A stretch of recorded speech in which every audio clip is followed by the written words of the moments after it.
রিচাকে সোনার ব্যাট এবং বল দিয়ে সম্মান জ্ঞাপন করছে সিএবি এবং সেই সংবর্ধনা তুলে দেবেন সম্মাননীয় মুখ্যমন্ত্রী শ্রীমতী মমতা বন্দ্যোপাধ্যায়। সোনার ব্যাট এবং বল।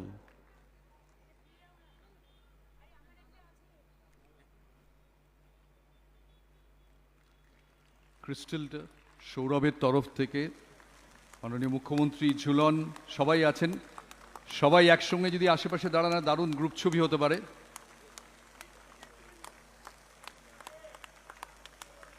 সৌরভ গঙ্গোপাধ্যায়ের তরফ থেকে ক্রিস্টাল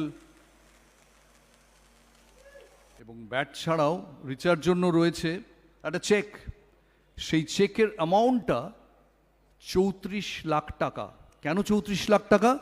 না, ফাইনালে 34 রান করেছিলেন রিচা, প্রত্যেকটা রানের জন্য 1 লাখ টাকা। মাননীয় মুখ্যমন্ত্রী তুলে দেবেন রিচার হাতে।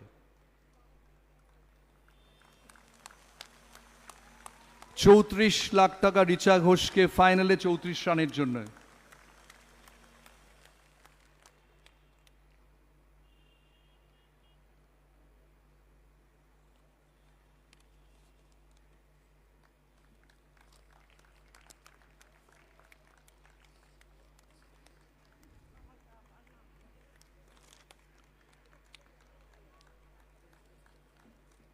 পরের পর পুরস্কার রিচার জন্য, এবং এত ডিজার্ভিং রিচা।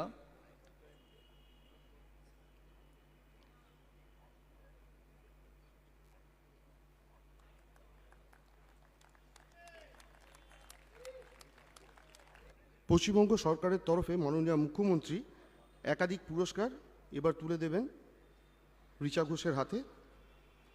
প্রথমেই রাজ্যের অন্যতম বিশেষ পুরস্কার বঙ্গভূষণ পুরস্কার এবং ট্রফি এবং তৎসহ চেক মাননীয় মুখ্যমন্ত্রী তুলে দিচ্ছেন রিচা ঘোষের হাতে। ক্রীড়া দপ্তরের তরফ থেকে এবং রাজ্য সরকারের তরফ থেকে একটি অতি সুন্দর সোনার চেন মাননীয় মুখ্যমন্ত্রী পরিয়ে দিলেন রিচাকে,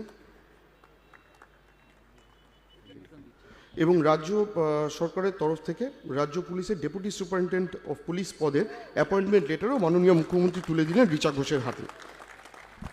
একটু দাঁড়িয়ে সবাই যদি একটু করতালি দেন, একটা দারুণ মুহূর্ত। বঙ্গভূষণ পেলেন, চাকরি এবং শোনাচ্ছেন রাজ্য সরকারের পক্ষ থেকে একগুচ্ছ উপহার মুখ্যমন্ত্রী রিচার জন্যে। বঙ্গভূষণ সম্মানে সম্মানিত করলেন মাননীয় মুখ্যমন্ত্রী রিচা ঘোষকে।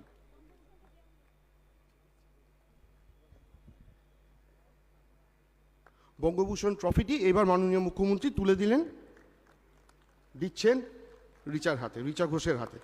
সকলকে করতালি দেওয়ার জন্য অনুরোধ করব।